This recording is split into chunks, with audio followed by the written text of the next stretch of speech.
Very good morning to all of you. कैसे हैं आप सब? आई होप आप सब ठीक होंगे। चलो गाइज, अभी तक हमने क्या क्या देखा? हमने देखा issue of share, redemption of preference share, issue of shares and preference shares and redemption of preference share. फिर हमने देखा issue of bonus share, right share, sweat equity share, right. हमने ये सारे कंसेप्ट देखे। फिर उसके बाद हमने रिडम्पशन देखा, issue of debenture and redemption of debenture. हम यहाँ तक पहुंचे थे। उसके अंदर हमने बायबैक ऑफ, जैसे शेयर्स का देखा था बायबैक ऑफ शेयर, वैसे ही हमने purchase of own debenture from the market. Same concept है कि जैसे हम शेयर्स को बायबैक कर लेते हैं, शेयर्स को परचेस कर लेते हैं मार्केट से खुद के ही, वैसे ही डिबेंचर्स को भी लायबिलिटी कम करने के लिए हम खरीद लेते हैं मार्केट से, राइट। ये सारे कंसेप्ट हमने अभी तक देखे। हमने ओन शेयर, ओन डिबेंचर्स को परचेस करते टाइम कि वो कम इंटरेस्ट होता है या एक्स इंटरेस्ट होता है। कम इंटरेस्ट यानी जब हम मार्केट में से अपने ही डिबेंचर परचेस करेंगे तो उसके अंदर कुछ पार्ट इंटरेस्ट का इंक्लूसिव होगा। एक्स इंटरेस्ट यानी जब हम परचेस करेंगे तब उसमें इंटरेस्ट इंक्लूसिव नहीं होगा, और उससे रिलेटेड सम्स भी हमने अभी तक देखे।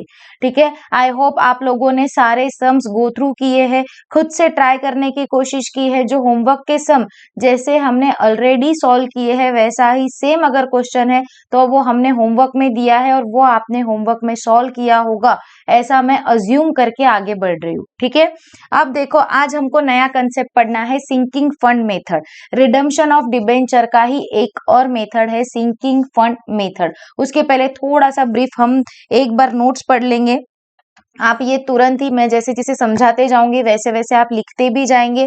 क्यों मैम? क्योंकि ये ऑलरेडी हमने गो थ्रू किया है, ये हमने लिख लिया है, या लिखा नहीं है बट हमने समझ लिया है। ये समझ लिया है कि इसमें क्या क्या कंसेप्ट इंक्लूसिव है।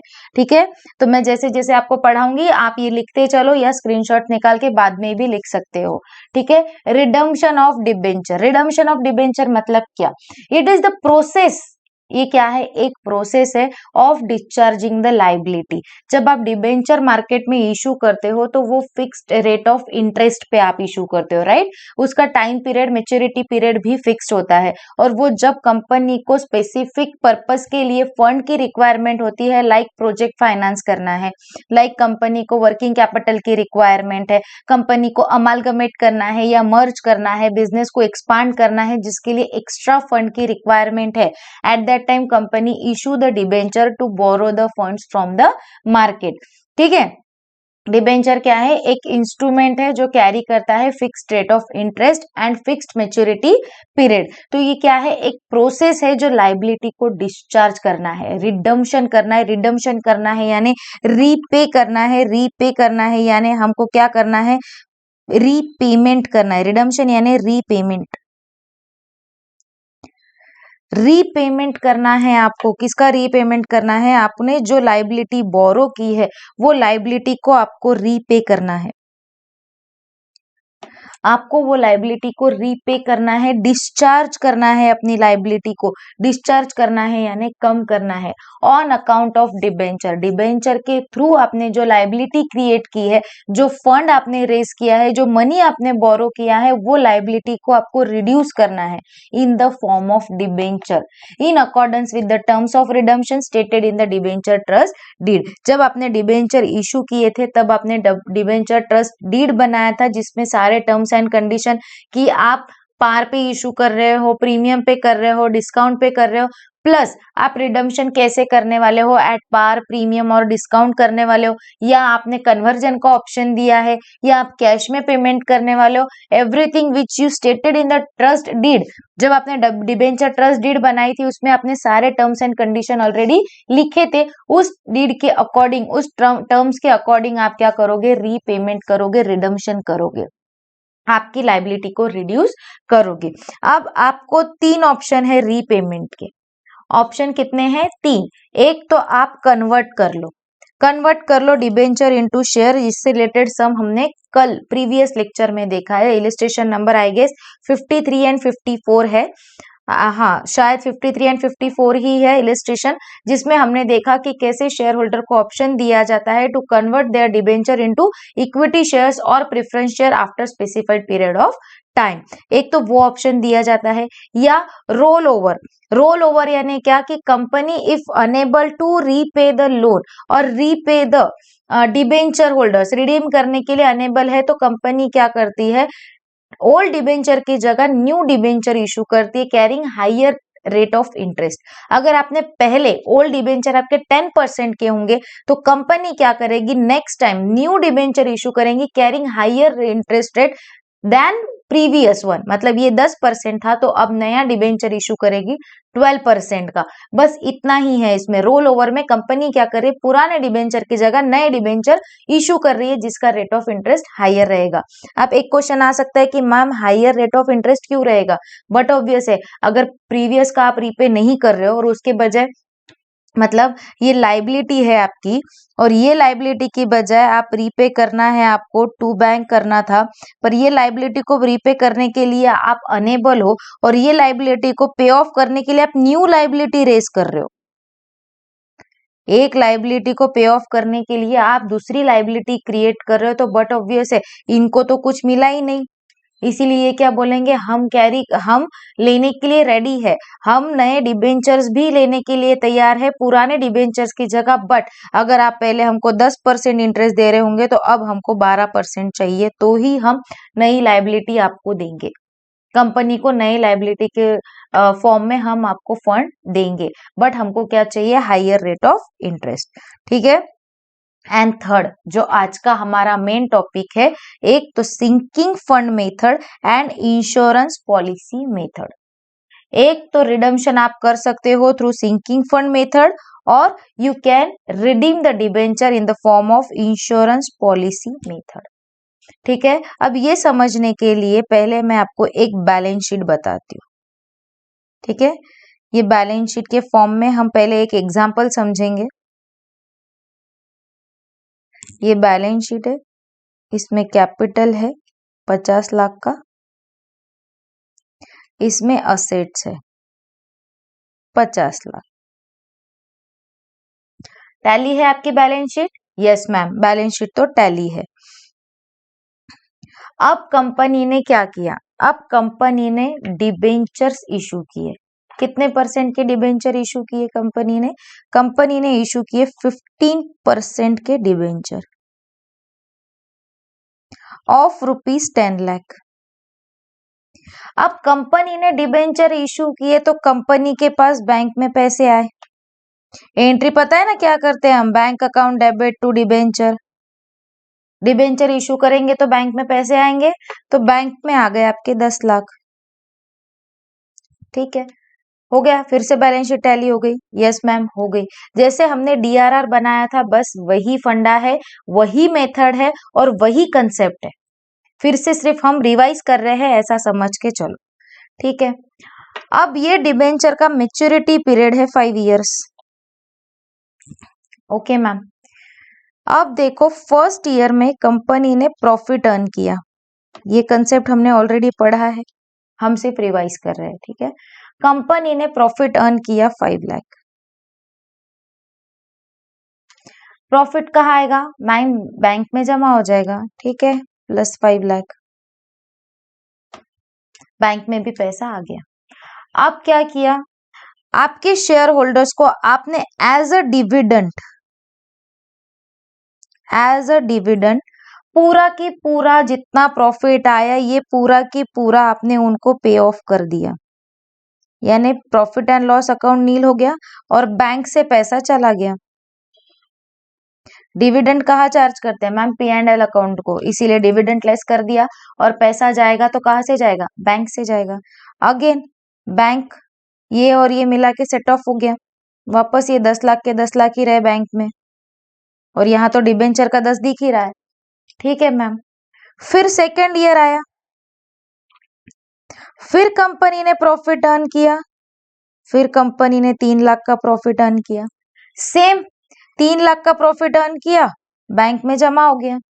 फिर कंपनी ने विड्रॉ कर लिया 3 लाख, जितना प्रॉफिट आया उतना विड्रॉ कर लिया, अगेन नील। यहां से डिस्ट्रीब्यूट कर दिया, विड्रॉ कर लिया, बैंक में से कम हो गया, नील हो गया। अब ऐसे करते करते 5 साल बीत गए।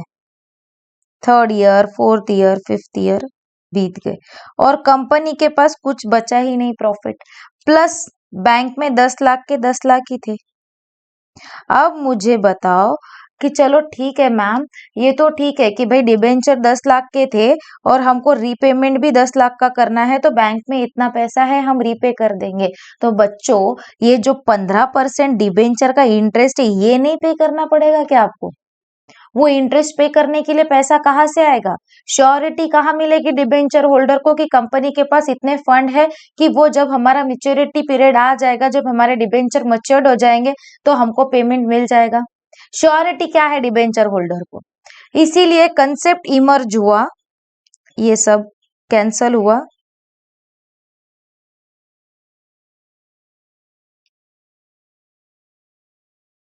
वेट, नया कंसेप्ट इमर्ज हुआ, sinking fund method.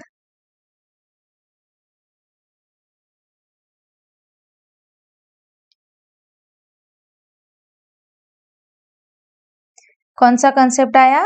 Sinking fund method. Sinking fund, sinking fund मतलब क्या?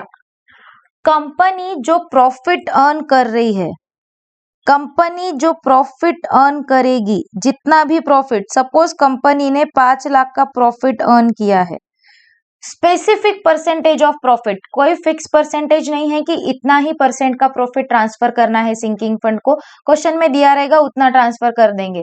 कंपनी ने एक स्पेसिफिक परसेंटेज ऑफ प्रॉफिट क्या करना है, सिंकिंग फंड को ट्रांसफर करना है। मतलब वो सिंकिंग फंड में पैसा जमा होते रहेगा, तो जब मेच्योरिटी पीरियड आएगा तब डिबेंचर होल्डर को पे करने के लिए कंपनी के पास मोर देन इनफ फंड रहेगा along with the interest. Sinking fund उसे कहा जाता है। मतलब कंपनी थोड़ा सा साइड में एक रिजर्व, जैसे हम डीआरआर निकालते थे कि रिडम्पशन के टाइम पे हमारे पास एक रिजर्व होना चाहिए, वैसा ही सिंकिंग फंड है कि कंपनी के पास थोड़ा सा रिजर्व में पैसा होना चाहिए कि eight the time of maturity company के पास फंड्स अवेलेबल हो, प्लस डिबेंचर होल्डर को श्योरिटी मिल जाए, उनको गारंटी मिल जाए कि हाँ कंपनी के पास ये फंड रिजर्व में है, जिसमें से कंपनी हमको एनी टाइम रीपे कर सकती है। ठीक है, फिर कंपनी क्या करेगी? सिंकिंग फंड के नाम से, सिंकिंग फंड के नाम से कंपनी पीएनएल में से, पीएनएल में से यानी पीएनएल अप्रोप्रिएशन, प्रॉफिट निकलने के बाद उसमें से रिजर्व निकालते हैं, तो हम उसको क्या बोलते हैं? पीएनएल अप्रोप्रिएशन में से निकालना। देखो ये पीएनएल अकाउंट है, यहाँ पर सारी क्रेडिट की अमाउंट और डेबिट की अमाउंट, क्रेडिट अमाउंट ऐड करके डेबिट को लेस करके जो प्रॉफिट आता है, सपोज से 5 लाख का जो प्रॉफिट आया, ये प्रॉफिट के बाद यहां से जो फंड हम ले क्रिएट करते हैं, रिजर्व और फंड, ये आफ्टर आफ्टर कैलकुलेटिंग प्रॉफिट करते हैं। ये रिजर्व यहाँ नहीं आता, ये फंड यहाँ नहीं आता, हमने बीएनएल बहुत पहले ही पढ़ा है। ठीक है, हमने फाउंडेशन में पढ़ा है what is mean by PNL, PNL में क्या क्या आइटम आते हैं। तब जब प्रॉफिट कैलकुलेट करने के बाद जो आइटम्स आते हैं उन्हें कहा जाता है PNL appropriation items. PNL appropriation यानी प्रॉफिट का प्रपोर्शन होता है, ये प्रॉफिट में से निकाला जाता है, ये इसीलिए इसे पीएनएल एप्रोप्रिएशन कहा जाता है। ये प्रॉफिट निकलने के पहले अमाउंट नहीं निकाली जाती, ये कंपनी के पास प्रॉफिट रहा तो ही ये फंड और रिजर्व निकलते। इन केस ऑफ लॉस, अगर कंपनी को लॉस हो जाता है तो ना रिजर्व बनता है और ना फंड क्रिएट होता है। ठीक है, तो ये समझ में आया। तो ये जो है सिंकिंग फंड, सिंकिंग फंड के नाम से कंपनी क्या करेगी? एक फंड क्रिएट करेगी, से कंपनी को 10 लाख रुपीस का रीपे करना है आफ्टर 5 इयर्स। तो सपोज कंपनी क्या कर रही है, 10 लाख डिवाइडेड बाय 5 यानी एवरी ईयर कंपनी 2 लाख का अमाउंट कहाँ डाल रही है? सिंकिंग फंड में डाल रही है। तो सिंकिंग फंड में कंपनी डालेगी 2 लाख, तो प्रॉफिट कितना दिखेगा? 3 लाख का। और यहाँ पर रिजर्व एंड सरप्लस के अंदर एक सिंकिंग फंड नाम की लाइबिलिटी दिखेगी। रिजर्व एंड सरप्लस में नहीं आएगी, ये लाइबिलिटीज में आएगा सिंकिंग फंड, और ये कितने का दिखेगा? 2 लाख। समझ में आया? प्रॉफिट कितने का दिख रहा है? 3 लाख का, और सिंकिंग फंड दिख रहा है 2 लाख का। और यहाँ पर बैंक में तो प्रॉफिट जो हम कमाएंगे, जो भी अर्न करेंगे, ये प्रॉफिट तो यहाँ पर 5 लाख का ऐड हुआ ही है, इसमें से थोड़ी रिड्यूस हो रहा है। ये 3 लाख और 2 लाख को बाइफरगेट किया है हमने सिर्फ बाइफरगेशन किया है इसका, राइट। हमने इसको अलग से नहीं डाला, या हमने रिड्यूस नहीं किया, बैंक में से विड्रॉ नहीं किया, पैसे बैंक में से विड्रॉ नहीं हुए, बस इसकी एंट्रीज को अलग अलग कर दिया हमने। दिख तो 5 लाख ही है, यहाँ पे टोटल करोगे तो 50 + 10 + 3 + 2, और ये प्रॉफिट के 5, टोटल तो यही आएगा, दोनों का total will be the same, right. Yes ma'am, ये 5 लाख को हमने क्या किया, ये 5 को हमने 2 इसमें डिवाइड किया, 3 लाख और 2 लाख में।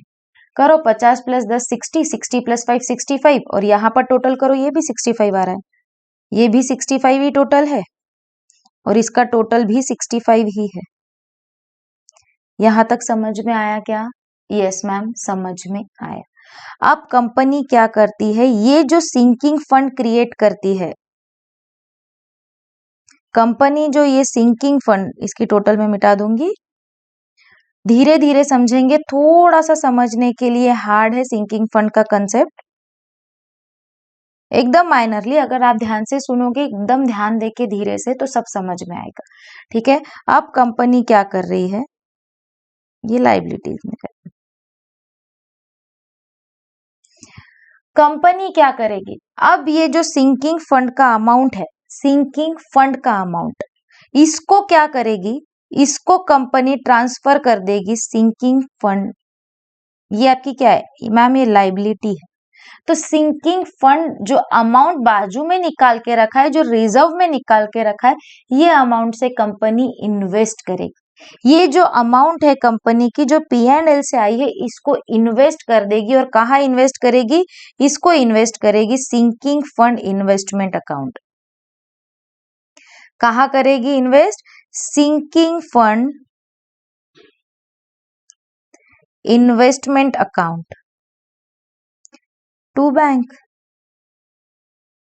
ये जो सिंकिंग फंड अलग निकाल के रखा है, इतने अमाउंट का कंपनी इन्वेस्टमेंट करेगी, और इन्वेस्टमेंट हमको पता है, इन्वेस्टमेंट असेट है आपकी, इन्वेस्टमेंट क्या है, असेट है, तो असेट अकाउंट डेबिट, और बैंक से पैसा चला जाएगा तो क्रेडिट। यानी यहाँ पे क्या होगा, ये जो 5 लाख दिख रहे हैं, ये 5 लाख में से सिंकिंग फंड इन्वेस्टमेंट नाम से कितने पैसे डिडक्ट हो जाएंगे मैम, 2 लाख, और बैंक में कितने बचेंगे आप मैम, 13 लाख। समझ में आया क्या आपको? दिखते टाइम कैसा दिखेगा ये, फिर ये अब कैलकुलेशन तो समझ गया, पर यहाँ पर लिखते टाइम कैसा दिखेगा ये पता है क्या? इसमें दिखेगा आपको, यहाँ पर दिखेगा सिंकिंग फंड इन्वेस्टमेंट, असेट है ना आपकी, सिंकिंग फंड इन्वेस्टमेंट, कितने की इन्वेस्टमेंट की आपने, 2 लाख की, और बैंक का बैलेंस कितना बचेगा मैम, पहले 10 लाख अर्न किया था, बैलेंस था, फिर उसमें हमने 5 लाख का अर्न किया था, फिर हमने वापस से 2 लाख का इन्वेस्टमेंट कर दिया, तो कितना आया मैम, 13 लाख। करो टोटल सेम आ रही है क्या, करो 50 लाख प्लस इन्वेस्टमेंट 2 लाख की प्लस 13 लाख, कितना हो रहा है, 65 लाख। और यहां पर कितने आ रहे हैं, 50 + 10 60, 60 और 5 65। यस मैम, दोनों भी टैली हो गए। इसका मतलब क्या है, आप क्या कर रहे हो, सिर्फ उसको बाइफरगेट कर रहे हो। ये प्रॉफिट अर्न किया, इसमें से कुछ पोर्शन आपने सिंकिंग फंड में डाल दिया, ताकि डिबेंचर होल्डर को श्योरिटी मिले कि एक फंड कंपनी ने रिजर्व करके रखा है, जो on the maturity of debenture हमको कंपनी पे ऑफ कर सकती है। और यहाँ पर कंपनी ने क्या किया, असेट साइड में कंपनी ने सिंकिंग फंड के लिए जितना अमाउंट आपने रिजर्व किया, उतना ही अमाउंट इन्वेस्टमेंट कर दी, उतने अमाउंट की इन्वेस्टमेंट कर दी। अब आप बोलोगे कि मैम इन्वेस्टमेंट क्यों की, तो सुनो बच्चों, यहाँ पर जो 15% लिखे हैं ना इंटरेस्ट के, ये देने के लिए भी तो पैसा लगेगा। ये तो चलो ठीक है, 2 lakh every year company invest कर देगी, 2 लाख कंपनी फंड में रिजर्व करके रखेगी, तो 10 लाख तो हम कमा लेंगे। 2 लाख इंटू 5 ईयर्स करेंगे तो 10 लाख तो जमा हो ही जाएंगे। पर ये जो 15% का इंटरेस्ट पे ऑफ करना है, उसके लिए पैसा कहाँ से आएगा? तो वो पैसा आएगा ये इन्वेस्टमेंट से। आप कहीं पे इन्वेस्ट करते हो, एफडी बनाते हो या फिक्स डिपॉजिट करते हो, कहीं पे आपका इन्वेस्टमेंट है, तो आपको उसके ऊपर भी तो इंटरेस्ट मिलता है ना। ये इन्वेस्टमेंट पर भी तो आपको इंटरेस्ट मिलेगा ना, और ये इंटरेस्ट आपको यूटिलाइज होगा for the purpose of giving the interest to the debenture holder. Yes ma'am, समझ में आ गया। और समझो बच्चों, अभी तो बहुत बाकी है, अभी तो सिर्फ कंसेप्ट ही चल रहा है। अब देखो, ये टाइमलाइन के हिसाब से समझाऊंगी मैं आपको। टाइमलाइन समझो, ये टाइमलाइन है। कंपनी ने 2 लाख रुपए यहां पर डिपॉजिट किए, first year, second year, third year, fourth year और फिफ्थ ईयर। कंपनी को रिडम्पशन करना है फिफ्थ ईयर में। कंपनी ने डिपॉजिट किए 2 lakh at very initial year. जिस साल कंपनी ने डिबेंचर इशू किए, उसी साल 2 लाख का फंड भी निकाल दिया और 2 लाख रुपए जमा भी कर दिए एज एन इन्वेस्टमेंट। ठीक है मैम।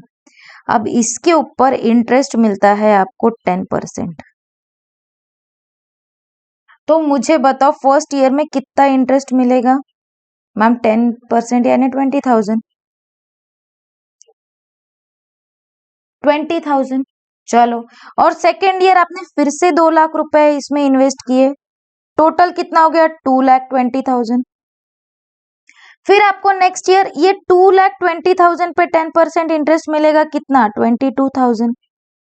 फिर आप उसके अंदर 2 लाख और इन्वेस्ट करोगे, एवरी ईयर 2 लाख इन्वेस्ट करना है ना हमको, कितना हो गया? 2,22,000। फिर ये 2,22,000 पे थर्ड ईयर में आपको इंटरेस्ट मिलेगा, कितना मिलेगा मैम? 22,200। फिर इसके अंदर आपने 2 लाख रुपए इन्वेस्ट कर दिए, फिर कितना मिला मैम? 2,22,200। फिर इसको वापस से इन्वेस्ट कर दिया, इसके ऊपर 10% इंटरेस्ट मिला, कितना मिला मैम? 22,220 प्लस 2 लाख, कितना हुआ? 2,22,220। कितने हुए? फर्स्ट ईयर का इंटरेस्ट, सेकेंड ईयर का, थर्ड ईयर का, फोर्थ ईयर का। अब यहां पर वापस से इंटरेस्ट मिलेगा, वापस से इंटरेस्ट। यहां पर फिफ्थ ईयर में तो सिर्फ इंटरेस्ट ही मिलेगा, कितना मिलेगा? 10% से 22,222, इतना आपको इंटरेस्ट मिलेगा। समझ में आ गया? Yes ma'am. आप टोटल अगर अमाउंट में देखो तो कितनी हो रही है मैम? टोटल अमाउंट आपकी हो रही है 10 लाख, प्लस आपने क्या किया, एवरी ईयर आपको जितना भी इंटरेस्ट मिला है ना, वो इंटरेस्ट को आपने इन्वेस्ट किया, राइट? Yes ma'am. 2 लाख पे 10% प्लस 10%, करेक्ट निकाला ना मैंने? प्लस 10%। एक मिनट, कुछ तो गलत हुआ है। ठीक है, अब हमारे पास टोटल अमाउंट कितनी हुई मैम? 10 लाख, जो आपने 2-2 लाख करके हर साल डिपॉजिट किए वो, और फिर आपने डिपॉजिट, आपको कितने मिले? 22 लाख। एक मिनट, एक मिनट, एक मिनट, एक मिनट, गलत हो गया, गलत हो गया, गलत हो गया। ये देखो यहाँ पर टोटल अमाउंट कितना हो रहा है बच्चों? गलत हो गया रे। अरे पहले के 2 लाख भी तो ऐड करना पड़ेगा ना। देखो यहाँ पर 20,000 आपको, फिर से देखो गलत हो गया, वो 2 लाख आपने इन्वेस्ट किए इनिशियल ईयर में, ये 2 लाख के ऊपर 20,000 का इंटरेस्ट मिला आपको। यस मैम, मिला। फिर आपने 2 लाख और इन्वेस्ट किए। यस मैम, इन्वेस्ट किए, तो कितना हो गया ये मैम? 2,20,000 हो गए। 2,20,000 तो अभी हुए। अब ये दोनों मिला के, ये दोनों मिला के थर्ड ईयर में कितने हो गए आपके मैम? 4,20,000 हुए। अरे प्रीवियस ईयर का भी तो लो, यहाँ पे तो सिर्फ 2 लाख पे मिला, पर अब टोटल कितनी हो गई आपकी? पहले के 2 और अभी के 2, 4 लाख प्लस इंटरेस्ट 20,000। अब 4,20,000 पे आपको 10% इंटरेस्ट मिलेगा, कितना? 42,000। अब मिलेगा तो 4,20,000 प्लस 10%, ये आ गया 4,62,000। अब यहाँ पर कितना होगा मैम, यहाँ पर ना ये 4,62,000 प्लस 2 लाख का इंटरेस्ट प्लस ये साल का इन्वेस्टमेंट। समझ में आ रहा है क्या आपको? अगर मैं यहाँ पे ऐसा ना लिख के ऐसा भी लिखती, ये 2,20,000 प्लस ये साल का 2 लाख, कितना हुआ 4,20,000, और इसके ऊपर आपको इंटरेस्ट मिलता 10%, कितना 42,000, तो कितना आया 4,62,000। समझ में आया क्या आपको? अब ये 4,62,000 पे आपको अगले साल इंटरेस्ट मिलेगा, प्लस आपका 2 लाख का इन्वेस्टमेंट, कितना हुआ 5,62,000। अब ये 5,62,000 के ऊपर आपको 10% इंटरेस्ट मिलेगा 56,200, कितना आ रहा है 5,62,000 प्लस 56,200, कितना हो रहा है 6,18,200। यस मैम, समझ में आया। कितने साल हो गए मैम? ये 1 साल हो गया, ये 2 साल हो गया, ये 3 साल हो गया। अब फिर से हम इसको इन्वेस्ट करेंगे 6,18,200, ये पिछले साल का अभी तक का क्यूमुलेट होके आ रहा है, प्लस करंट ईयर में 2 लाख और हमने इन्वेस्ट किए, कितने हो रहे हैं मैम 8,18,200। इसके ऊपर अब मुझे 10% इंटरेस्ट मिलेगा, कितना 8,18,20, कितना हो रहा है 8,18,200 प्लस 10%, ये हो रहा है 9,20,000। हो गया क्या? 1, 2, 3, 4, 5 आपने 2-2 लाख इन्वेस्ट कर दिए, 5th ईयर में सिर्फ इसके ऊपर 10% इंटरेस्ट मिलेगा 9,020, इसके ऊपर आपको इंटरेस्ट मिलेगा। तो आपका आखिरी में कितना हो गया अमाउंट मैम? लास्ट में अमाउंट हुआ मेरा 9,90,022, मतलब अगर मैं अप्रोक्सीमेटली निकालू तो ये हो गया 9,90,000। फिर से गलत हो गया क्या कुछ? 10 लाख का तो इन्वेस्टमेंट ही है हमारा, फिर 9 लाख कैसे आए?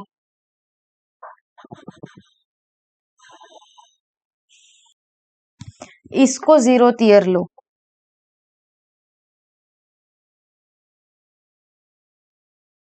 ये 0th ईयर, ये 1st ईयर, ये 2nd, ये 3rd और ये 4th। यहाँ पे आपने 2 लाख इन्वेस्ट किए थे, फिर ये 2 लाख इनिशियली, प्लस इसके ऊपर आया आपको 20,000 का इंटरेस्ट, प्लस आपने करंट ईयर में जो 2 लाख इन्वेस्ट किए वो, ऐसे यहाँ पर आया आपके 4,20,000, राइट, जो आपने इधर से कैरी किए। तो ये आप यहाँ पर 4 लाख लिखोगे डायरेक्टली। अब देखो, अब करेक्ट हो गया है।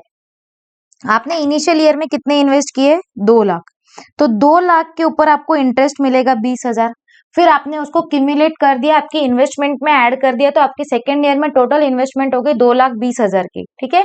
फिर वो 2,20,000 के इन्वेस्टमेंट के अंदर आपने दूसरे साल यानी सेकेंड ईयर आपने और ऐड किए 2 लाख, तो टोटल इन्वेस्टमेंट कितनी होगी आपकी सेकेंड ईयर मैम 4,20,000।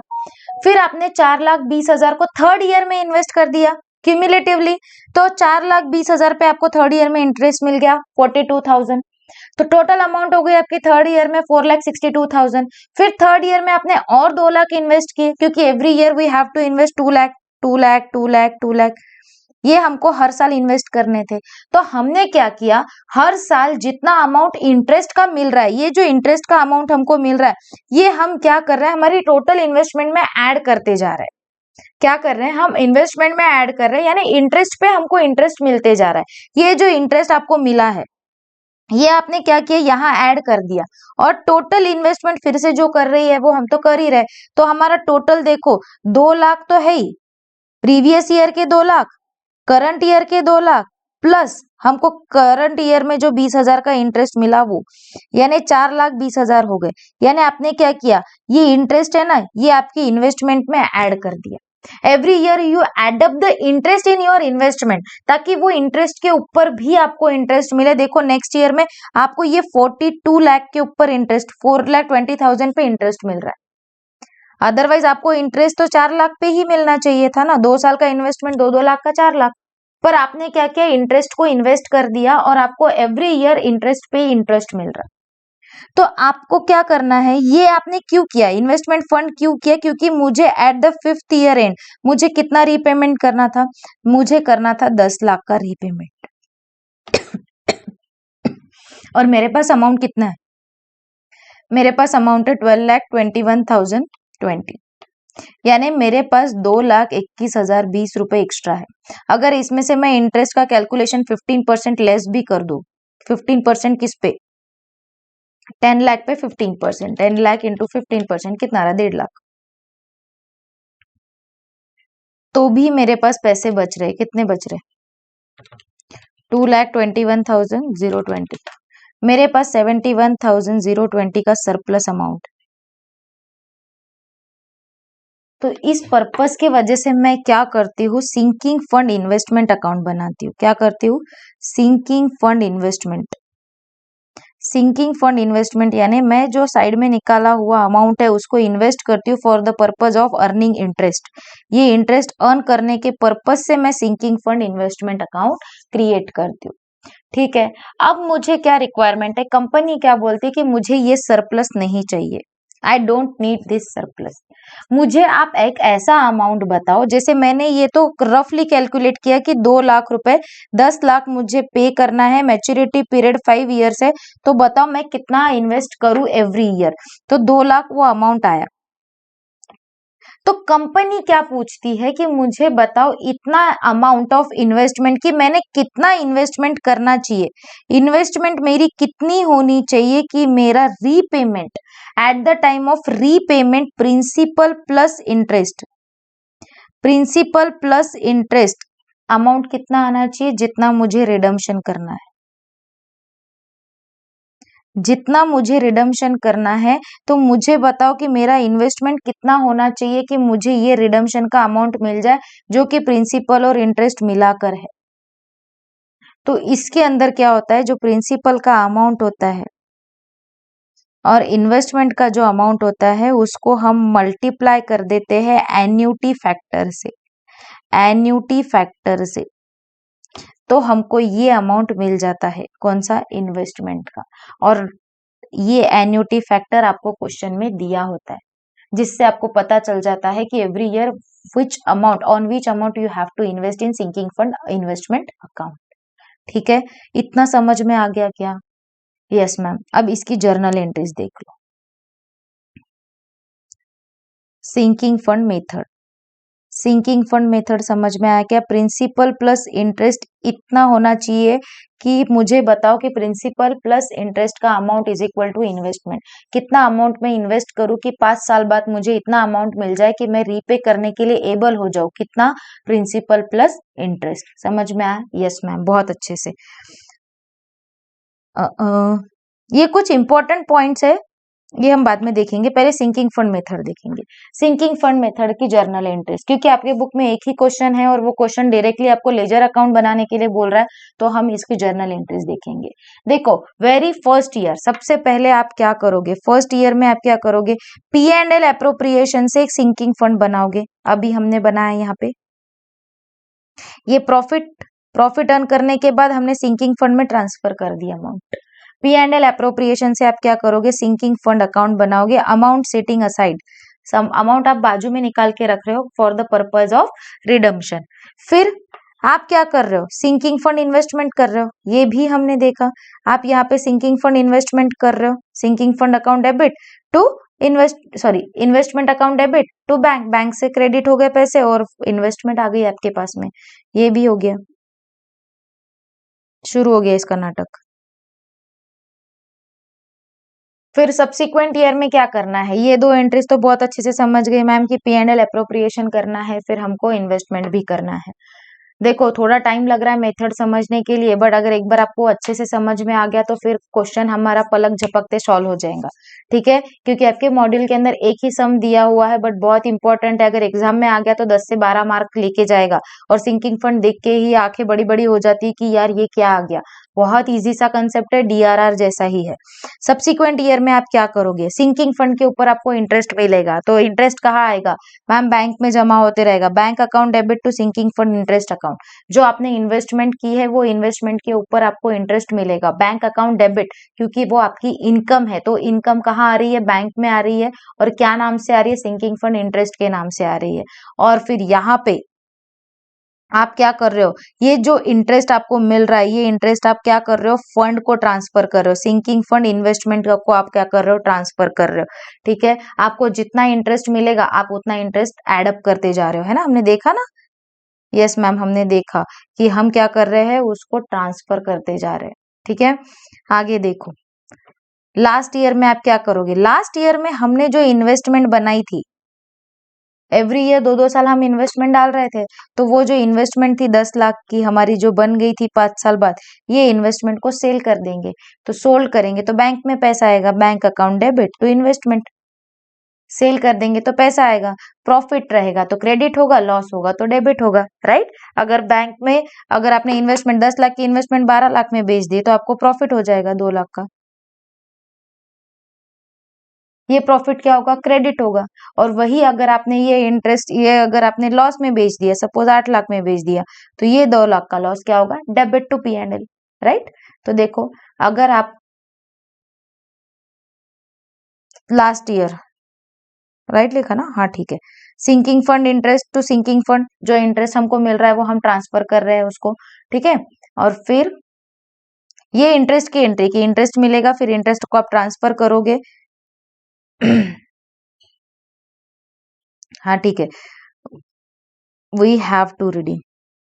और लास्ट इसमें P and L appropriation account to sinking fund account, कि हम हर साल जो लास्ट ईयर को भी सब, एवरी ईयर जो हम सेट असाइड करते हैं वो वाली एंट्री, ठीक है। ये तो क्वेश्चन देखेंगे तो और अच्छे से समझ में आएगा, ये वाली एंट्री देखना था एक्चुअली हमको, ये यहाँ पे लास्ट ईयर नहीं चाहिए, वहां पे सब्सिक्वेंट ईयर चाहिए,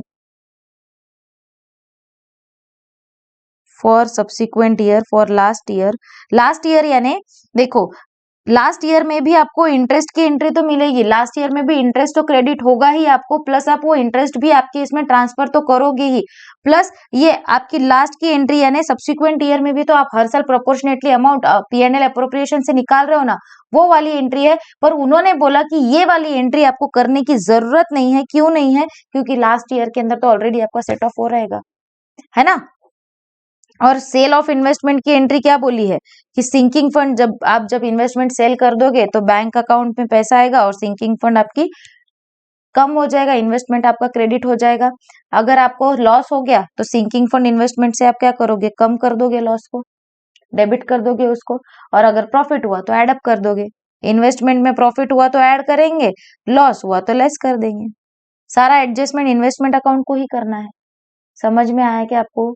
और जो भी बैलेंस बचेगा वो हम जनरल रिजर्व को ट्रांसफर कर देंगे, और फिर बाद में डिबेंचर होल्डर को पेमेंट क्या करेंगे, debenture account debit to bank account.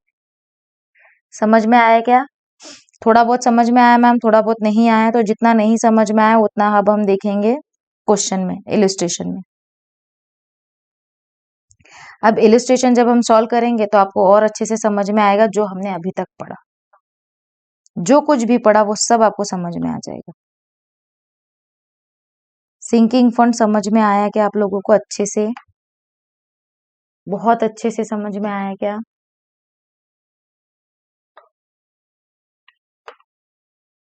क्योंकि इसका एक ही इलिस्ट्रेशन आपको है,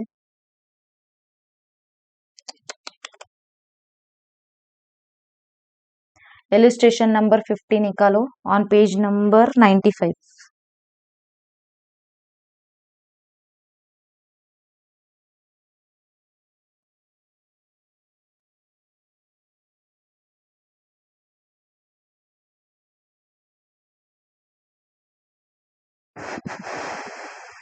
आया क्या 87,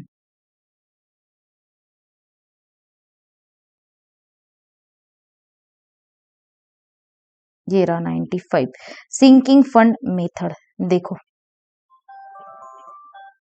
बहुत इजी सम है, बहुत अच्छे से समझ में आ जाएगा आपको। एक ही सम है सिंकिंग फंड का, ये समझ में आ गया तो फिर तो कोई प्रॉब्लम ही नहीं है। सिंकिंग फंड मेथड का एक क्वेश्चन देखो, इलस्ट्रेशन नंबर 50 क्या लिखा है देखो। On 1 April 2014 H limited issue 442 10% debenture of 1000 each at a discount of 10% redeemable at a premium of 5% after 4 years. Company ने क्या किया, डिबेंचर्स इशू किए, कितने, 442। मैम इंग्लिश में बोलो। 442 डिबेंचर्स इशू किए 1000 रुपीज के, जिसपे डिस्काउंट दिया 10%, यानी कितने में इशू किया मैम, 1000 का डिबेंचर था, माइनस 10% अगर डिस्काउंट करूँ तो 900 में इशू किया। और redeemable at a premium of 5%, यानी रिडम्शन 1000 का डिबेंचर था प्लस 5% रिडम्शन किया तो कितने में किया मैम, 150। 1000 प्लस 5%, यस 1050 में रिडम्शन किया। यानी ये 10 रुपए का डिस्काउंट, ये भी आपका नुकसान है, और ये 5% का प्रीमियम, ये भी आपका नुकसान ही है। ठीक है मैम, इसकी भी एंट्री होगी। It was decided to create a sinking fund for the purpose of accumulating sufficient funds to redeem the debentures. Debentures को रिडीम करने के लिए हम एक फंड क्रिएट करने की इच्छा रखते हैं, ऐसा किसने बोला, एच लिमिटेड में। And to invest some readily convertible securities yielding 10% interest per annum. हम ऐसे सिक्योरिटीज में इन्वेस्ट करेंगे, मैंने आपको बोला ना सिंकिंग फंड हम क्रिएट करेंगे, प्लस हम अमाउंट इन्वेस्ट भी करेंगे, और वो इन्वेस्टमेंट में आपको इंटरेस्ट मिलेगा। तो कितना इंटरेस्ट आपको मिलने वाला है वो इन्वेस्टमेंट पे, 10% का इंटरेस्ट आपको वो इन्वेस्टमेंट पे मिलने वाला है। Reference to the table shows that 1 rupees per annum at 10% compounded interest amounts to 4.641। मैंने आपको बोला था कि एक ऐसा अमाउंट बताइए कि हमने कितना इन्वेस्ट करना चाहिए कि उस इन्वेस्टमेंट के ऊपर प्रिंसिपल प्लस इंटरेस्ट मुझे इतना मिल जाए कि रिडम्शन की अमाउंट सफिशिएंट हो जाए। मतलब मैम मुझे एक ऐसा अमाउंट बताओ कि प्रिंसिपल प्लस इंटरेस्ट दोनों भी मैं कमा लू by investing proportionately every year.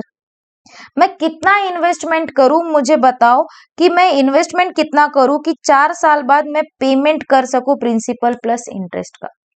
तो ये अमाउंट निकालने के लिए ये फैक्टर मुझे चाहिए, और वो फैक्टर क्वेश्चन में दिया होता है, आपको दिमाग लगाने की जरूरत नहीं है, बट कहाँ पे यूज करना है वो हमको देखना है। ठीक है मैम।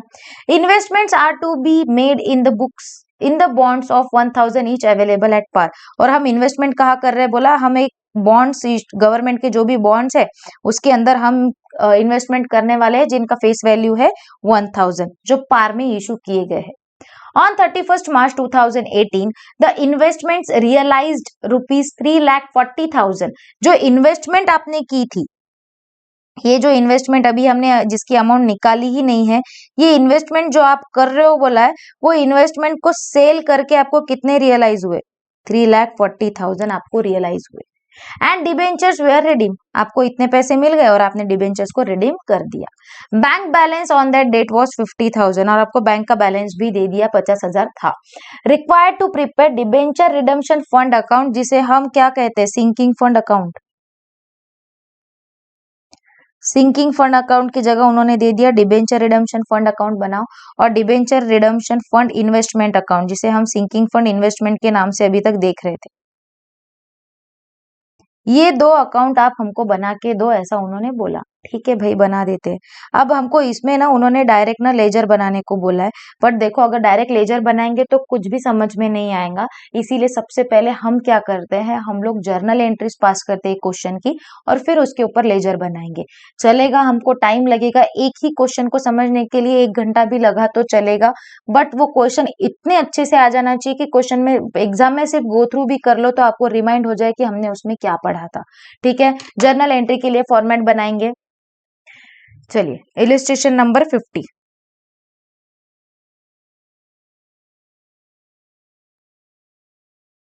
सबसे पहले बनाएंगे वर्किंग नोट। वर्किंग नोट किस चीज की बनाना है हमको, कि हमको कितना इन्वेस्टमेंट करना है एवरी ईयर। तो हम लिखेंगे कैलकुलेशन ऑफ। देखो हमको इन्वेस्टमेंट कितना करना है ये अभी हमको पता नहीं है, हमको एन्युटी फैक्टर के हिसाब से क्या करना है, इन्वेस्टमेंट कितना करना है कि आपका प्रिंसिपल प्लस इंटरेस्ट दोनों भी कवर अप हो जाए, इतना आपको इन्वेस्टमेंट करना है। तो लिखो calculation of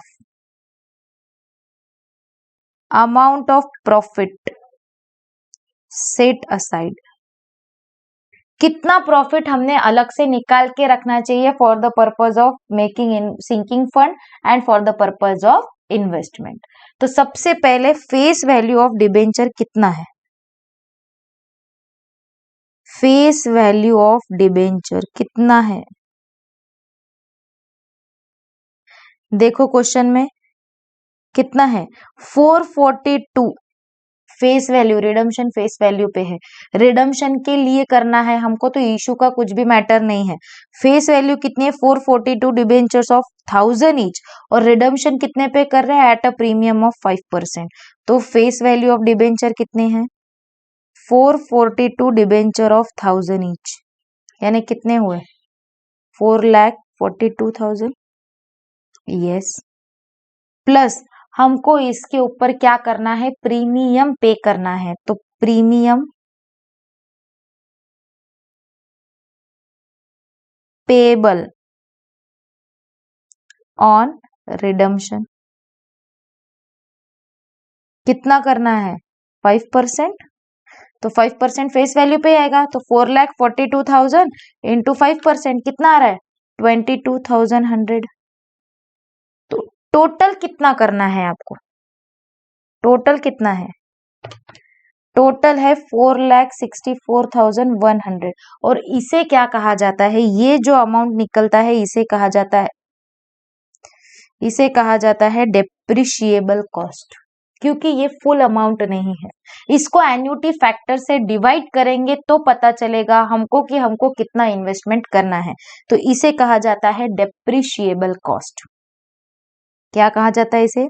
depreciable cost, because ये जो है ये after deducting amount of interest, हमको इन्वेस्टमेंट का अमाउंट पता नहीं है, तो इसे कहा जाता है डेप्रिशिएबल कॉस्ट।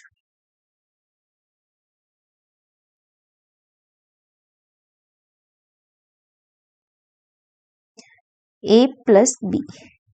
अब एन्युटी फैक्टर क्वेश्चन में दिया है, एन्युटी फैक्टर का यूटिलाइजेशन। एन्युटी फैक्टर कितना दिया है मैम? एन्युटी फैक्टर दिया है 4.641। क्वेश्चन में हमेशा दिया रहेगा एन्युटी फैक्टर 4.641। तो हमें मिल जाएगा अमाउंट ऑफ इन्वेस्टमेंट, क्या मिलेगा? Annual amount to be charge, यानी हमें एवरी ईयर कितना अमाउंट चार्ज करना चाहिए। तो इसका आंसर क्या आएगा ma'am? C divided by D. 4,64,100 divided by 4.641 आ रहा है कितना? 1 लाख। यानी अगर आप इतना इन्वेस्टमेंट करोगे, इतना अगर आप सेट असाइड करोगे, तो आपको अमाउंट मिल जाएगा जितना आपको रीपे करना है, अलॉन्ग विद द प्रीमियम का amount. Face value plus premium का अमाउंट आपको मिल जाएगा अगर आप एवरी ईयर कितना इन्वेस्ट करोगे? 1 लाख रुपीज। जनरली ये जो अमाउंट आता है ना, प्रिंसिपल प्लस इंटरेस्ट, उससे मिलता जुलता ही अमाउंट एन्युटी का होता है। देखो 4,64,100 और एन्युटी फैक्टर क्या है? 4.641। ऐसा ही अमाउंट एग्जाम में भी आता है, ताकि आपको कैलकुलेटिव पार्ट हार्ड ना आ जाए। तो अब हम निकालेंगे इन्वेस्टमेंट का interest. Calculation of amount of investment.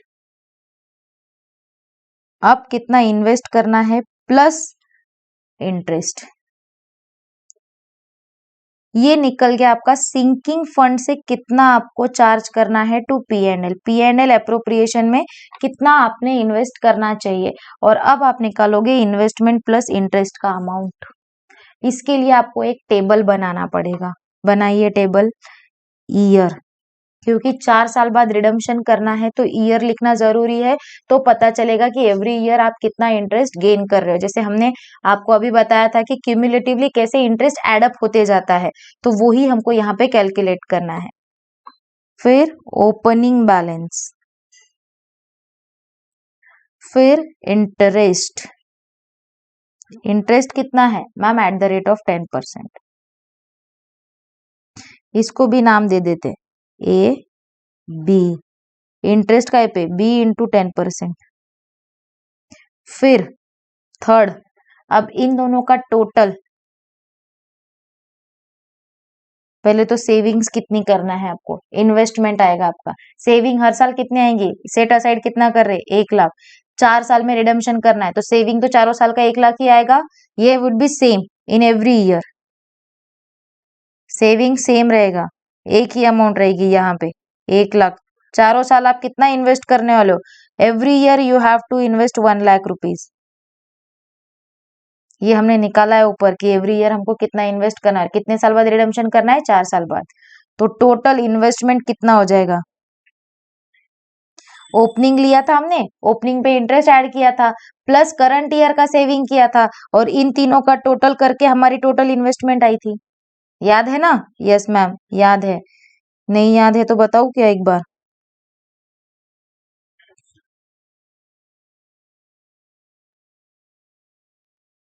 ये देखो कहा गया,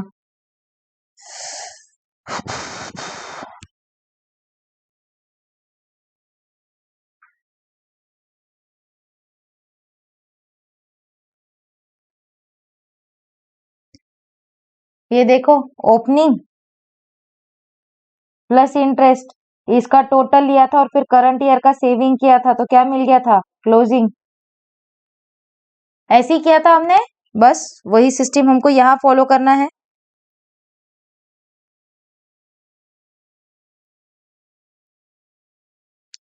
अरे यार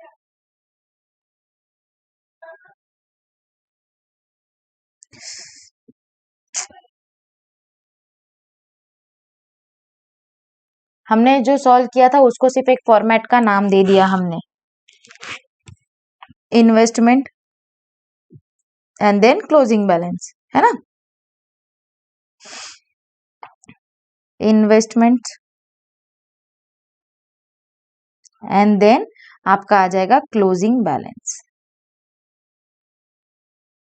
इन्वेस्टमेंट कितनी आएगी आपकी, ई, ई में क्या आएगा मैम, डी प्लस बी, अरे यार यहाँ पे क्या होगा, ये सी है, हाँ, B plus C plus D is equal to E, कर सकते हैं हम ऐसा, या सी प्लस डी भी कर सकते हैं, yes ma'am C plus D करेंगे क्योंकि क्लोजिंग बैलेंस निकालना है, तो ये क्या आ जाएगा सी प्लस डी, आपका इन्वेस्टमेंट और क्लोजिंग बैलेंस, क्लोजिंग बैलेंस क्या रहेगा फिर, ओपनिंग प्लस इन्वेस्टमेंट, ये आपका क्लोजिंग, यानी B plus E is equal to F, B plus E is equal to F, right, yes ma'am, देखो 0th ईयर में कौन सा साल है आपका ma'am, 1 April 2014, can I write 14-15, yes,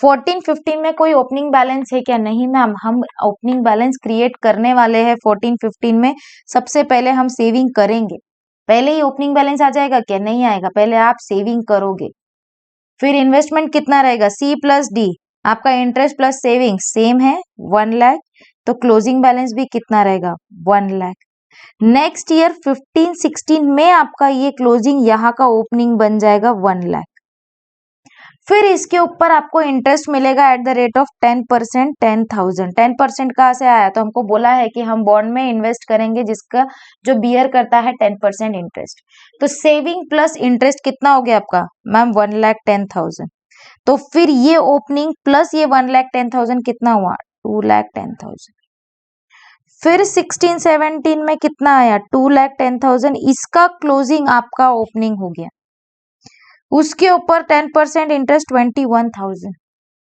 21,000 plus 1 lakh का इन्वेस्टमेंट कितना हो रहा है आपका मैम 1,21,000,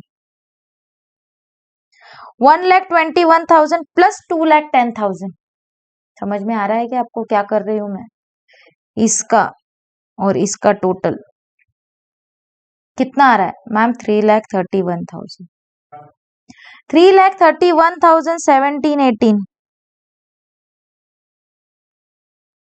ओपनिंग बैलेंस, उसके ऊपर आपको इंटरेस्ट मिल रहा है कितना, 33,100।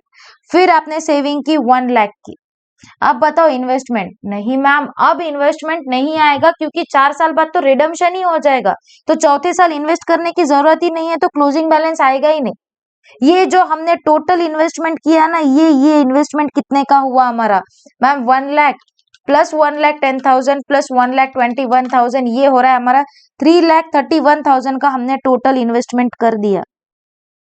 फोर्थ ईयर में इन्वेस्टमेंट क्यों नहीं आएगा, फोर्थ ईयर में तो रिडम्पशन होगा ना बच्चों, फोर्थ ईयर में रिडम्पशन होने वाला है, इसीलिए अब इन्वेस्टमेंट करने की जरूरत नहीं है। 3 साल का हमने इन्वेस्टमेंट किया, उसके ऊपर हमने इतना इंटरेस्ट अर्न किया, और इसके अकॉर्डिंग हमको जर्नल एंट्रीज पास करनी है। समझ में आया? यस मैम समझ में आ गया। अब पहले हम जर्नल एंट्रीज पास करेंगे एंड देन एंड ओनली हम लेजर अकाउंट बनाएंगे। मैं जर्नल एंट्रीज बताऊंगी आपको, लेजर आप बनाओगे।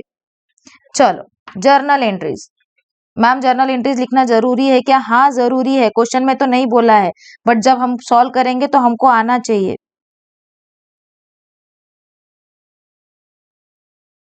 बिना जर्नल एंट्रीज के लेजर कैसे समझेगा? जर्नल एंट्री, सबसे पहली जर्नल एंट्री इशू की करो।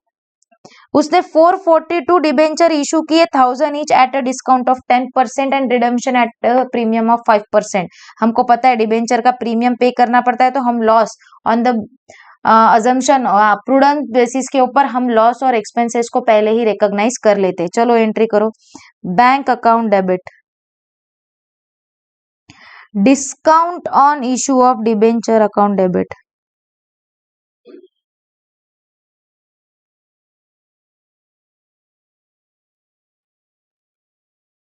फिर इसी में मैं कंबाइन करती हूँ रिडम्पशन की एंट्री भी, लॉस ऑन इशू ऑफ और लॉस ऑन रिडम्पशन करो, loss on issue of debenture. 2 10% debenture,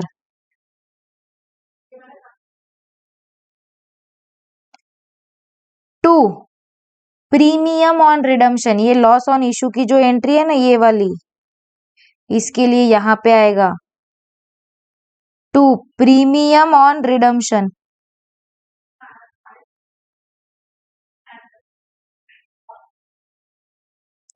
bank account में कितने आएंगे मैम? 442 शेयर्स इशू किए but at the rate of 10% discount किए, यानी 900 ही आएंगे। तो 442 इंटू 900 कितने हो रहे? 3,97,800, 3,97,800। Discount on issue of debenture कितना दिया आपने मैम? हमने 442 के ऊपर 100 रुपीज का डिस्काउंट दिया, 3,97,800। डिस्काउंट कितना दिया? 42,200। Loss on issue of debenture कितना आया? फेस वैल्यू के ऊपर 10% आता है, और आई कैन राइट इसका 5%। मैं 442 इंटू 5% लिखू, इंटू 100 इंटू 5%।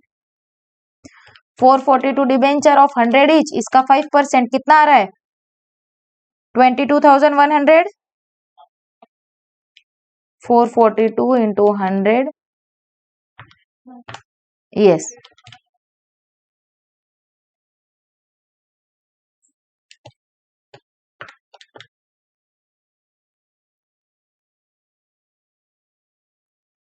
ये 10% है इतना, तो 5% कितना हुआ? इसका आधा, यस। फिर 10% डिबेंचर तो पूरे की पूरे अमाउंट पे आते हैं, 442 इंटू 100, 1000 है वो एक्चुअली, इसीलिए मेरा यहाँ पे आएंगे 442 इंटू 1000 इंटू 5%, यहाँ पे 442 इंटू 1000 कितने आएंगे? 4,42,000, राइट। और प्रीमियम कितना आएगा? ये यहाँ पे लिखा है हमने,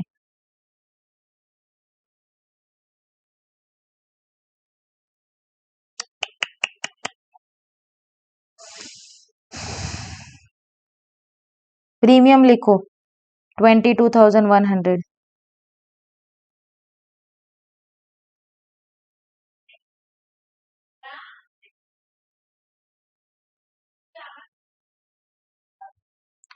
रिडम्शन कितना होगा, ये जो प्रीमियम का अमाउंट है वही यहाँ पे जाएगा 22,100। ठीक है, समझ में आ गई इशू की एंट्री? Yes ma'am. अब हमको क्या करना है, अब हमको P&L अप्रोप्रिएशन में से डिबेंचर रिडम्शन फंड को एक अमाउंट ट्रांसफर करनी है, जो हमने कैलकुलेट की है कितनी, ये 1,00,000 रुपए हमको P&L अप्रोप्रिएशन से ट्रांसफर करना है। किसे ट्रांसफर करना है? डिबेंचर रिडम्शन फंड को। सिंकिंग फंड पहले हम लिखते थे, यहां पर हमको सिंकिंग फंड की जगह क्या लिखने बोला उन्होंने? Debenture redemption fund. तो चलो ट्रांसफर करो। ऑन 31 मार्च 2015 को हम ट्रांसफर करेंगे। चलो करो। P&L appropriation account debit, P&L appropriation account debit to debenture redemption fund.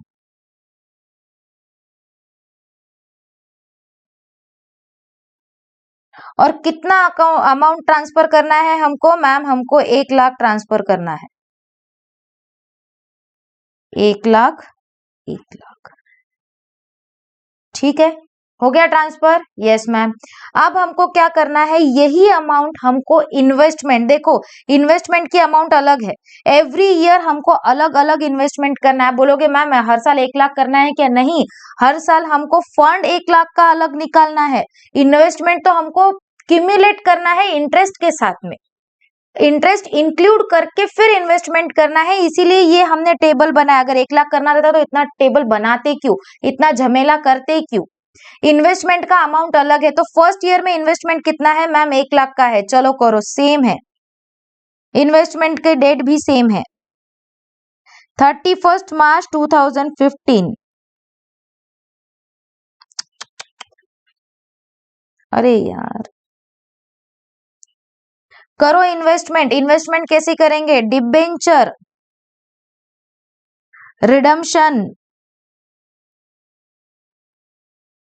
Fund investment account debit, fund investment account debit to bank, bank से पैसा जाएगा।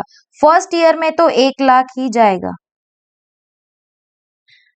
फर्स्ट ईयर में तो 1,00,000 ही जाएगा। फिर अब हमको इस पे क्या मिलेगा मैम? अब इसके ऊपर हमको इंटरेस्ट मिलेगा। अब इसके ऊपर आपको क्या मिलने वाला है? अब आपको इसके ऊपर इंटरेस्ट मिलने वाला है। तो 2016 करो, 31 मार्च 2016 में आपको क्या मिलेगा मैम? इसके ऊपर ना हमको ना इंटरेस्ट मिलने वाला है। तो इंटरेस्ट कैसे मिलता है मैम? बैंक में मिलता है। तो एंट्री करेंगे हम, बैंक अकाउंट डेबिट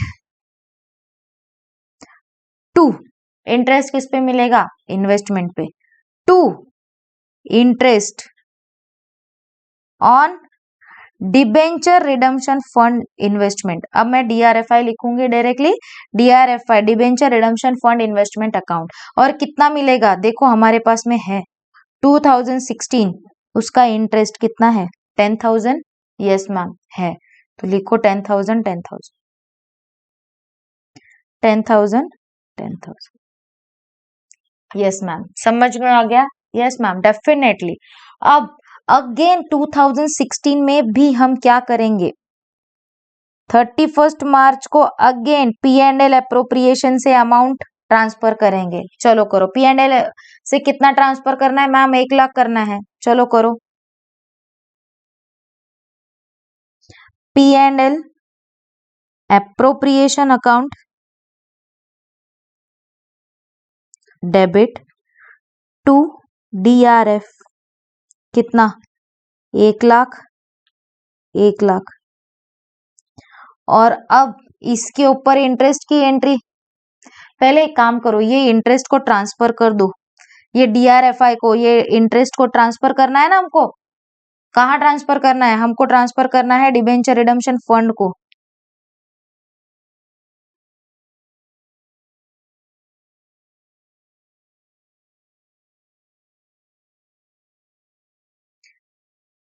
इसको ट्रांसफर करो, इंटरेस्ट ऑन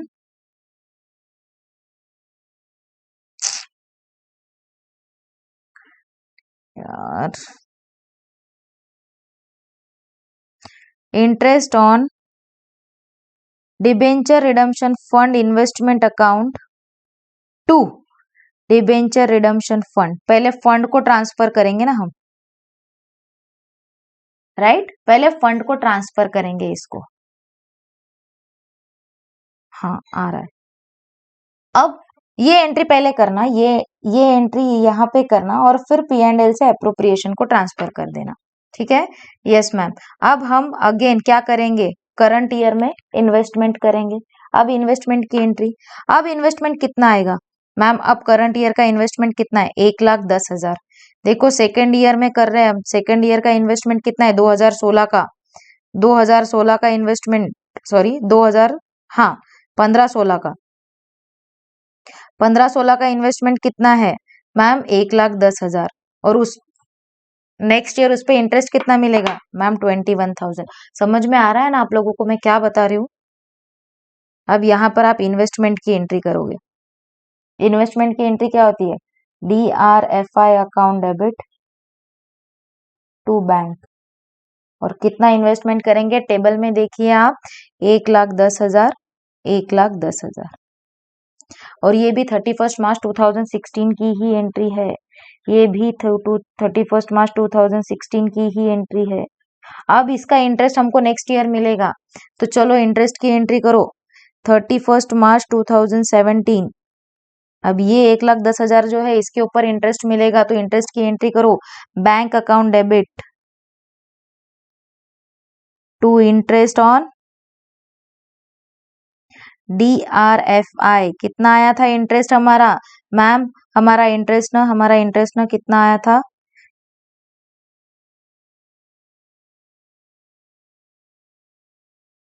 हमारा इंटरेस्ट आया था 21,000 का। ईयर देखते जाओ और करते जाओ। 2017 में इंटरेस्ट आया था 21,000। अब इसको ट्रांसफर करेंगे किसको? DRF को। तो करो interest on DRFI to DRF account. कितना? 21,000। फिर करंट ईयर में P&L अप्रोप्रिएशन किया ना? Yes ma'am. P&L appropriation account debit to DRF account. कितना? Every year 1 lakh, 1 lakh. और फिर करंट ईयर का भी इन्वेस्टमेंट, चलो करो DRFI account debit to bank. और करंट ईयर का इन्वेस्टमेंट कितना है ये टेबल में जाके देखेंगे। 2017 का कितना है इन्वेस्टमेंट मैम? 1,21,000 का, 1,21,000 का इन्वेस्टमेंट है। 1,21,000, 1,21,000। समझ में आया क्या इतना? यहां तक कोई डाउट है क्या? नहीं मैम। अब 31 मार्च 2018 अगेन इंटरेस्ट मिलेगा। चलो entry, bank account debit to interest on DRFI। कितना इंटरेस्ट मिला थर्ड ईयर में मैम? 33,100 का इंटरेस्ट मिला। 2017-18 में कितना मिला? 33,100। फिर हम इंटरेस्ट को ट्रांसफर करेंगे डिबेंचर रिडम्पशन फंड को। करो interest on DRFI account debit to debenture redemption fund account. कितना? 33,100। अब मुझे बताओ कंपनी करंट ईयर के अंदर इन्वेस्टमेंट करने वाली है क्या? P&L अप्रोप्रिएशन करने वाली है क्या? Yes ma'am. 4 साल तक करना है, तो हमारा कितना साल हो गए? 15 में किया, 16 में किया, 17 में किया, 18 में भी करना है। तो चलो 18 में P&L अप्रोप्रिएशन से डालेंगे। P&L appropriation account debit to DRF account. कितना मैम? 1 लाख।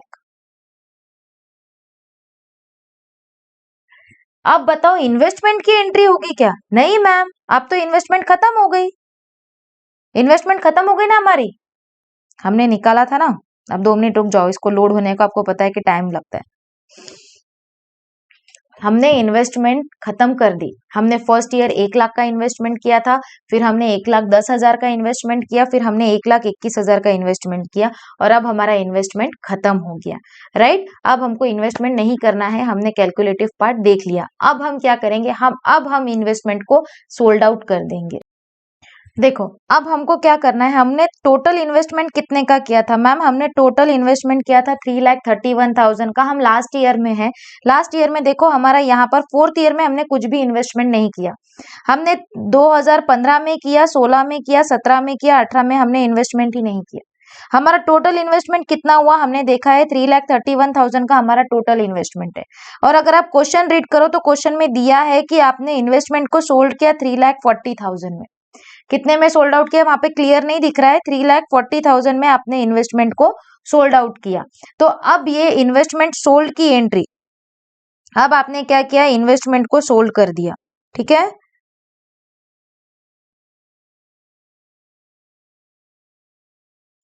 आपने इन्वेस्टमेंट को सोल्ड आउट कर दिया। तो इन्वेस्टमेंट सेल की एंट्री क्या आएगी मैम, इन्वेस्टमेंट सेल की एंट्री आएगी बैंक अकाउंट डेबिट। कितने का इन्वेस्टमेंट था आपका मैम, 3 लाख। कितने का इन्वेस्टमेंट किया था हमने, 3,14,000 था क्या, हमारा इन्वेस्टमेंट था टोटल 3,31,000 का। कितने का टोटल था, अगर आप इन्वेस्टमेंट की टोटल करो तो 3,31,000 का हमारा टोटल था। बैंक अकाउंट में कितने आएंगे, सॉरी आपने बैंक सेल आउट कितने में किया मैम, हमने सेल किया 3,40,000 में। टू इन्वेस्टमेंट, इन्वेस्टमेंट कितने की थी मैम, इन्वेस्टमेंट तो हमारी 3,31,000 की ही थी। इसका मतलब 9,000 का क्या हुआ मैम, 9,000 का हमको प्रॉफिट हुआ। क्या हुआ, profit on sale of investment. और हमने क्या किया, अब इसके बाद हम लोग क्या करते हैं मैम, हम इसके बाद ना रिडम्पशन कर देते हैं। क्या करते हैं हम इसके बाद, रिडम्पशन कर देते हैं। तो रिडम्पशन की एंट्री करेंगे, बैंक अकाउंट में सेल कर दिया हमने। ये मैम ये 9,000 का क्या करेंगे, इसको भी डीआरएफ को ट्रांसफर करेंगे, इसको भी डीआरएफ को ट्रांसफर करेंगे। करो, DRFI account debit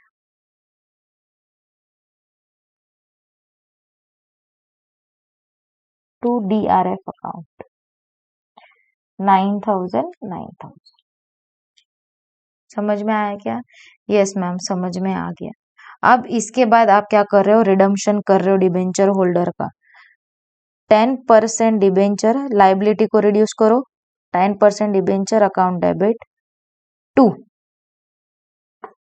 ma'am premium pay कर रहे हैं, 10% debenture account debit, premium on redemption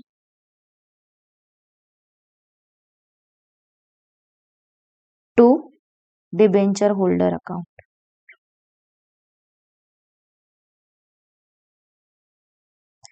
कितना था ये मैम, 4,42,000। आपने प्रीमियम कितना दिया, 4,42,000 into 5% ma'am 22,100। Total debenture holder को कितना मिलने वाला है, 4,64,100। यहाँ तक कोई डाउट है क्या किसी को, नहीं मैम यहाँ तक तो कोई भी डाउट नहीं है। अब हम क्या करेंगे, अब हम सेटलमेंट की एंट्री करेंगे। करो, डीआरएफ अकाउंट, आप टोटल करोगे डीआरएफ की। मेरे पास अभी वो जो जिसमें हमने सॉल्व किया था अभी तक वो पीडीएफ ओपन नहीं हो रहा है, तो डीआरएफ का आप टोटल करोगे तो आपको टोटल मिलेगा उसका, डीआरएफ अकाउंट का टोटल करो। देखो हम क्या करेंगे, डीआरएफ अकाउंट, डीआरएफ का टोटल करो। अभी तक हमने जितने भी ऊपर अकाउंट्स बनाए वो सबका टोटल करो तो आपको टोटल मिलेगा 4,73,100। फिर loss on issue of debenture, जो एकदम फर्स्ट एंट्री हमने की थी इशू के टाइम पे, जो ये प्रीमियम का अमाउंट है वो अमाउंट, और बचा हुआ आपको जो भी अमाउंट है वो कहाँ ट्रांसफर करोगे आप, डीआरआर को, डिबेंचर रिडम्पशन रिजर्व अकाउंट को आप रिमेनिंग बैलेंसिंग फिगर क्या करोगे, ट्रांसफर करोगे। और फिर डिबेंचर होल्डर को पेमेंट कर दोगे, debenture holder account debit to bank. ये premium face value plus premium, plus premium. समझ में आया आप लोगों को? यस मैम, हमको अच्छे से समझ में आया। देखो, जर्नल एंट्रीज अगर बनी हुई हैं आपकी, तो आपको लेजर अकाउंट बनाना बहुत आसान हो जाता है। अगर जर्नल एंट्रीज आती है तो पेपर में आपको क्वेश्चन में कहीं पे भी जर्नल एंट्रीज बनाने नहीं बोली थी, आपको लेजर अकाउंट बनाने बोला था। अगर आपको जर्नल एंट्रीज ही पता नहीं है कि कैसे बनाना है, तो you are not able to create a ledger account. Directly ledger account बनाने जाओगे तो कंफ्यूजन होगा। तो पहले ट्राई करो कि आप क्या बना सको, आप जर्नल एंट्रीज कर सको, इतना प्रैक्टिस करो कि अब लेजर अकाउंट आप इजीली बना सको। ठीक है, तो आज का सेशन ऑलरेडी बहुत हेवी हो गया है। सिंकिंग फंड मेथड बहुत हार्ड है समझने के लिए, टाइम कंज्यूमिंग मेथड है, इसीलिए ये सेशन को हम यहीं पे स्टॉप करेंगे। आपके लिए होमवर्क है कि आप ये दोनों debenture redeem sorry fund account, DRF account and DR redemption fund investment account, ये दोनों के लेजर आपको बनाने हैं। और लेजर बनाना बहुत इजी है। ये डीआरएफ अकाउंट का डेबिट है, ये क्रेडिट है। इसके डेबिट में ये दोनों क्रेडिट के एंट्रीज आएंगे। जर्नल एंट्रीज और लेजर हमने बहुत अच्छे से पढ़ा है, राइट। कोई भी डाउट आया तो आप मुझे पूछ सकते हो। आपके लिए होमवर्क रहेगा ये दोनों लेजर बनाना। कौन से? DRF and DRFI. Journal entries मैंने आपको सारी बता दी है, कोई भी जर्नल एंट्री हमारी छूटी नहीं है। ये जर्नल एंट्री के बेसिस पे ही आपको क्या करना है, लेजर्स बनाना है। आई होप आप इतना होमवर्क करके आओगे। कल हम इंश्योरेंस मेथड देखेंगे, इंश्योरेंस पॉलिसी मेथड और अंडर राइटिंग मेथड। ठीक है, under writers and under writing commission हम कोशिश करेंगे कि कल के एक ही सेशन में हम उसको कंप्लीट कर दें।